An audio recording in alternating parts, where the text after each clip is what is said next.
बिस्मिल्लाहिर्रहमानिर्रहीम अस्सलाम वालेकुम दोस्तों, पिक्स ट्यूब में आपको खुश आमदीद। आज हम बात करेंगे कनाडा के वीज़ा के हवाले से कि बहुत सारे लोगों ने जो सवालात पूछे उसी का मैं इसमें जवाब दूंगा। पहली बात यह कि कनाडा का वीज़ा अप्लाई किया था, रिफ्यूज़ हो गया, अब हम क्या करें, इसका सलूशन आपको बताऊंगा। दूसरा, कुछ लोगों ने अप्लाई किया था लेकिन वो कह रहे हैं कि हमारा 1 महीने का सिर्फ वीज़ा लगा है, 1 महीने या 2 महीने का वीज़ा लगा है। तो इसकी असल हकीकत क्या है? कनाडा का वीज़ा मुश्किल से मिलता है, लेकिन जिन लोगों को मिलता है और वो कम ड्यूरेशन का हो तो वो कितना ड्यूरेशन असल में होता है, उन्हें क्या करना चाहिए, इसका भी मैं आपको जवाब दूंगा। तीसरी चीज़, बहुत सारे लोग ऐसे हैं जिन्होंने काफ़ी अरसा हो गया कनाडा का वीज़ा अप्लाई किया था लेकिन उन्हें जवाब नहीं आया कोई। उनका भी सवाल है कि हम अब ऐसी सूरत में क्या करें, काफ़ी टाइम हो गया अप्लाई किया था, कोई जवाब नहीं आया। तो आइए इन तीनों सवालों के तफसील से इस वीडियो में मैं आपको जवाब देता हूँ। सबसे पहले वो लोग जिनका खुशकिस्मती से कनाडा का विजिटर्स वीज़ा लग गया है लेकिन उन्होंने अप्लाई किया था, चाहे वो विज़िट के लिए या किसी फैमिली के लिए, किसी फैमिली के विज़िट के लिए, या उन्होंने रेड सील के थ्रू अप्लाई किया था, उनका लग गया, लेकिन वो कह रहे हैं जी हमारी जो वैलिडिटी इस पे आ रही है वीज़े पे वो 1 माह या 2 माह आ रही है। तो ऐसी सूरत में अब हम क्या करें कि हम सिर्फ 2 माह का हमें कनाडा ने वीज़ा दिया है। तो देखें, ये याद रखें, कनाडा का वीज़ा जो होता है, अगर किसी को विजिटर्स वीज़ा मिल जाए तो उसकी कम से कम वैलिडिटी होती है 6 माह। उस पे जो आपकी वीज़े की वैलिडिटी लिखी है आप उस पे बिल्कुल ना जाएं। आप जो कनाडा इमिग्रेशन की ऑफिशियल वेबसाइट है, आप वहां जाके जब सर्च करेंगे आपको इस बात का जवाब मिल जाएगा कि इसकी वैलिडिटी 6 माह होती है। आप अगर कनाडा एक दफ़ा इंटर हो जाते हैं, चाहे आप समझ रहे हैं कि आपका 1 माह का वीज़ा है, जब आप इंटर हो गए, इंटर होने से 6 माह के अंदर 6 माह तक आप कनाडा में रह सकते हैं विजिटर वीज़ा पे, अगर आपकी वैलिडिटी कम है। इस दौरान आपको वीज़ा एक्सटेंड कराने की ज़रूरत नहीं होती है। 6 माह की आपकी वीज़ा की वैलिडिटी है। अगर 6 माह के से आप ज़्यादा वहाँ पे रुकना चाहते हैं और आप विजिटर वीज़ा पे ही हैं, अभी आपका और कोई स्टेटस चेंज नहीं हुआ है, तो 6 माह से पहले, यानी आप ये समझ लें कि 4.5 माह बाद आपने वीज़ा एक्सटेंशन की एक दरख्वास्त देना होती है। उसमें आपने रीज़न लिखना होता है कि आप क्यों वहाँ रुकना चाहते हैं, आपको अपनी फाइनेंशियल रिसोर्सेज और जो वहाँ एड्रेस वगैरह है आपका, वो तमाम चीज़ें जिस तरह आप वीज़ा अप्लाई करते हैं, समझ लें पहली दफ़ा जो किया होगा, तकरीबन वही सारे उसमें डॉक्यूमेंट्स लगते हैं, कुछ इजाफी लगते हैं, आपकी रिहाइश का प्रूफ वगैरह। तो ये बात यहाँ क्लियर हो गई। कनाडा का 1 या 2 महीने या 3 महीने का विजिटर वीज़ा नहीं होता है। कम से कम जो कनाडा की वीज़ा की वैलिडिटी है वो 6 माह होती है। लिहाजा वो जो डेट्स उस पे लिखी हुई हैं उससे आप कंफ्यूज ना हो। बहुत सारे लोग हैं वो कहते हैं जी हमने अप्लाई कुछ और कैटेगरी में किया था और हमारा जो विजिटर वीज़ा है इस पे कोई B1 लिखा हुआ आ रहा है या B2 लिखा हुआ आ रहा है। तो आप इससे मत घबराएं। कनाडा का जो विजिटर वीज़ा 6 मंथ का है, इसकी कई सब कैटेगरी हैं। तो आपने जो भी केस सबमिट किया होगा, चाहे आपने रेड सील में किया है, चाहे आपने वैसे ही किया है, तो जिस कैटेगरी में उन्होंने आपको मुनासिब समझा उस कैटेगरी में आपको वीज़ा दे दिया। तो सबसे बड़ी बात ये कि आपको वीज़ा मिल गया, अब आपके पास 6 माह कनाडा जाके आप वहाँ रह सकते हैं 6 माह के लिए।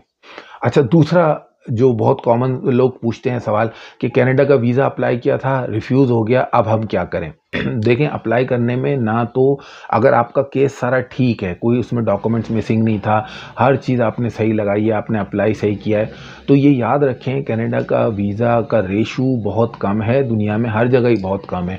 विजिटर वीज़ा कनाडा किसी किसी को देता है। तो अब क्योंकि कुछ अरसे से जब कुछ लोगों के वीज़े लगे हैं पिछले 1.5-2 साल में, तो उसकी वजह से, क्योंकि जब उनकी वीडियोस बनी तो बहुत सारे लोगों ने अप्लाई करना शुरू किया। तो ऐसा नहीं है कि उनका वीज़ा का रेशो बहुत कम हो गया, उनका वीज़ा का रेशो अभी भी वही है। यानी हज़ारों लोग अप्लाई करते हैं, उनमें से कोई इक्का दुक्का बंदा होता है जिसको कनाडा अपना वीज़ा देता है, विजिटर वीज़ा। अब चाहे उनमें रेड सील वाले हों, वो बगैर रेड सील वाले हों, ये इक्का दुक्का आपको सुनने में नज़र आएगा। आप सोचेंगे यार फलां का तो लग गया, मेरा क्यों नहीं लगा? तो आप ये सोचें कि आप जैसे हज़ारों लोग हैं जिनके नहीं लगे, इक्का दुक्का लोग होते हैं जिनका वीज़ा लगा होता है। तो ये रेशो यही रहता है। अब आपकी मर्ज़ी है, अगर आप समझते हैं आपकी जेब इतनी आपको इजाज़त देती है कि आप दोबारा अप्लाई कर सकें, तो आप दोबारा अप्लाई करें। लेकिन उससे एक दफ़ा पहले आपको अपना केस देखना होगा कि क्या आपके बैंक अकाउंट्स वगैरह, आपकी जो इनकम वगैरह है वो ठीक है। अगर कम आपने लगाई थी तो आप बैंक अकाउंट को मेंटेन करें और अपनी इनकम बढ़ाएं। कोई ऐसी जॉब आप शो करें या आपका कोई ऐसा कारोबार शो करें जिसमें इनकम आपकी स्टेबल हो और वो ऐसा हो, एक्सेप्टेबल हो, जो भी आप कारोबार या अपनी जॉब वगैरह बता रहे हैं उसकी इनकम। ये अगर आपका क्लियर है तो ठीक है, इसके बावजूद बाज़ लोग कहते हैं हमारा तो 2 करोड़ का था फिर भी हो गया, तो ठीक है, कोई मसला नहीं है। अब आप देखें कि क्या आपका कोई ट्रैवल हिस्ट्री है?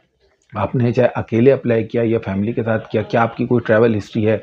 अगर आपकी कोई ट्रैवल हिस्ट्री नहीं है, आपने कुछ कंट्रीज़ का विज़िट नहीं किया है, तो आप दूसरी बार अप्लाई करने से पहले रिकमेंडेड ये है कि आप अपनी थोड़ी-सी ट्रैवल हिस्ट्री मेंटेन करें। कुछ और कंट्रीज़ जो आसान है, जिनका वीज़ा मिल जाता है, जिस जगह भी आप रहते हैं, उन जगहों पे आप जाएँ। इससे ये होता है, जब आपकी ट्रैवल हिस्ट्री होती है, इससे पता चलता है कि आप फाइनेंशियली स्टेबल हैं। आप ट्रैवल कर सकते हैं, अपने अखराजात उठा सकते हैं। ये हो गया। अगर इनके अलावा और कोई ऐसा मसला नहीं है, तो ना इसमें आपने अप्लाई किया, ना आपका कसूर है, ना किसी ने आपको अप्लाई कराया, ना उसका कसूर है। ये कनाडा की पॉलिसी है कि वो विज़िटर वीज़ा किसी-किसी को देता है।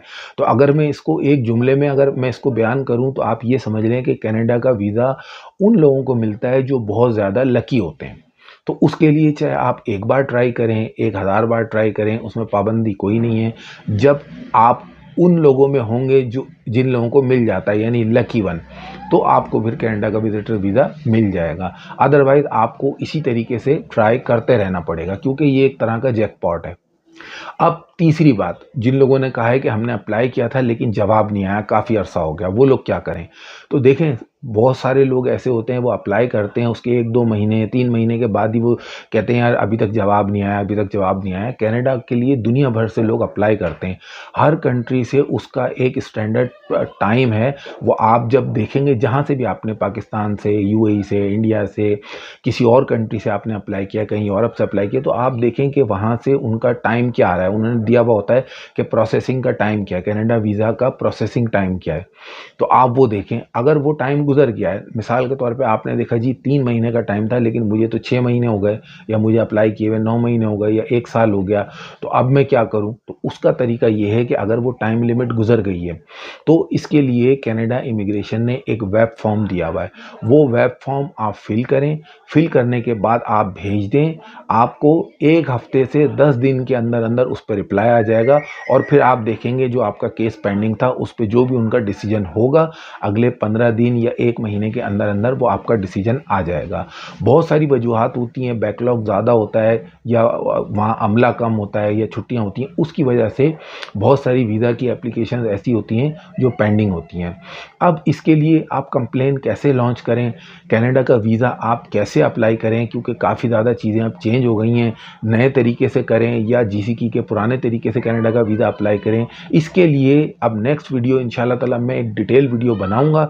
तो अगर आप मेरे चैनल के पे हैं, अगर नहीं हैं तो आप सब्सक्राइब कर लें, अदरवाइज़ आप वो वीडियो देख लें। उसमें वो लोग जिनके पास इतनी पैसे नहीं हैं कि वो किसी को हायर करें, खुद से अप्लाई करना चाहते हैं, कहाँ क्लिक करूँ, कहाँ नहीं करूँ, कौन सा ऑप्शन सेलेक्ट करूँ, इन तमाम चीज़ों का जवाब डिटेल से अपनी अगली वीडियो में कनाडा के वीज़ा के हवाले से मैं दूंगा। तो उम्मीद करता हूँ ये वीडियो भी आपको पसंद आई होगी। अगर पसंद आई तो ये वीडियो लाइक करें। आप मेरे चैनल पर नए हैं तो मेरे चैनल को सब्सक्राइब भी ज़रूर कीजिए। शुक्रिया।